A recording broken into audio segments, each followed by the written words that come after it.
আজকে আমি বানিয়েছি মজাদার ডিমের কোরমা। আপনারাও চাইলে আমার এই রেসিপিটি ফলো করতে পারেন। প্রথমে আমি এখানে 4টা সিদ্ধ ডিম নিয়ে নিয়েছি। এবারে লবণ মাখিয়ে নিচ্ছি। শুধুমাত্র লবণ মাখিয়ে নিব, এর সাথে হলুদ দিতে হবে না, এটা সাদাই থাকবে। লবণ মাখানো শেষে এবারে একটা কড়াই গরম করে নিয়েছি, কিছুটা তেল দিয়ে দিচ্ছি। এবারে আমি লবণ মাখানো ডিমগুলো ভেজে নিব। এভাবে নাড়তে থাকতে হবে, নেড়ে নেড়ে গোল্ডেন হয়ে আসা পর্যন্ত আমি এটা নেড়ে নেব।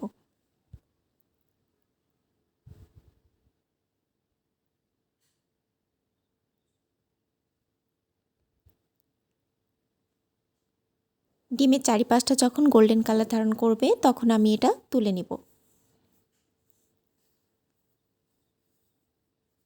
ঠিক এমন কালার আসবে। এবারে অন্য একটা পাত্রে আমি তেল দিয়ে দিচ্ছি। দিয়ে দিচ্ছি রসুন বাটা। এবারে দিচ্ছি পেঁয়াজ বাটা। কিছুটা নেড়ে নিচ্ছি যেন পেঁয়াজ ও রসুনের কাঁচা গন্ধটা না থাকে। পেঁয়াজ ও রসুন কিছুটা নেড়ে নেওয়ার পর দিয়ে দিচ্ছি আদা বাটা। এবারে দিচ্ছি কাঁচামরিচ বাটা। আবারও কিছুটা নেড়ে নিচ্ছি। এই পর্যায়ে দিয়ে দিচ্ছি জিরা গুঁড়া ও ধনিয়া গুঁড়া। আমি আবারও কিছুটা নেড়ে নিচ্ছি।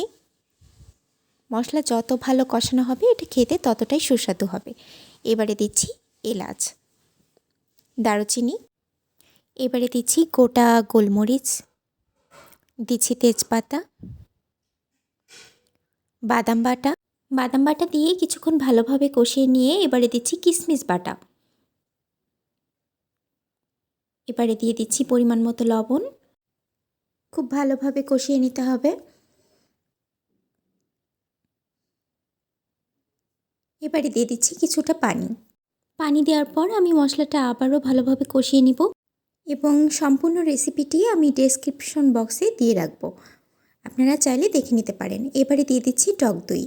টক দই দেওয়া শেষে আবারও মশলাটা ভালোভাবে কষিয়ে নিতে হবে এবং মশলাটা কষানো হলে এবারে আমি ডিমগুলো দিয়ে দিচ্ছি। এভাবে ভালোভাবে নেড়ে নিতে হবে।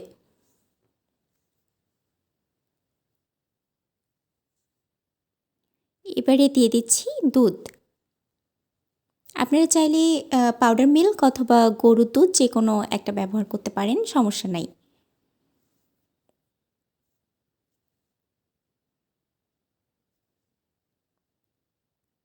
দিয়ে দিচ্ছি কিছুটা চিনি। চিনি দিলে পুরো স্বাদটা ব্যালেন্স করে। ডিমের কোরমাটা খুবই সুস্বাদু রেসিপি, আপনারা অবশ্যই বাসায় ট্রাই করে দেখবেন। এটা পোলাও এর সাথে খেতে সবচেয়ে বেশি ভালো লাগে, তবে সাদা ভাতের সাথেও আপনারা ট্রাই করতে পারেন। নামানোর আগে আমি দিয়ে দিচ্ছি কিছুটা গরম মশলা। এবারে গরম মশলা দেওয়ার পর আরও কিছুক্ষণ নেড়ে নিব। তৈরি হয়ে গেল সুস্বাদু ডিমের কোরমা। আপনারা চাইলে আপনাদের বাসায় ট্রাই করতে পারেন। আর আমার ভিডিওটা যদি ভালো লেগে থাকে তাহলে প্লিজ সাবস্ক্রাইব করে দেবেন। এছাড়া নিয়মিত আপডেট পেতে পাশে রাখা বেল আইকনটি ক্লিক করে রাখবেন। আজকের মতো এখানেই শেষ করছি। আল্লাহ হাফেজ।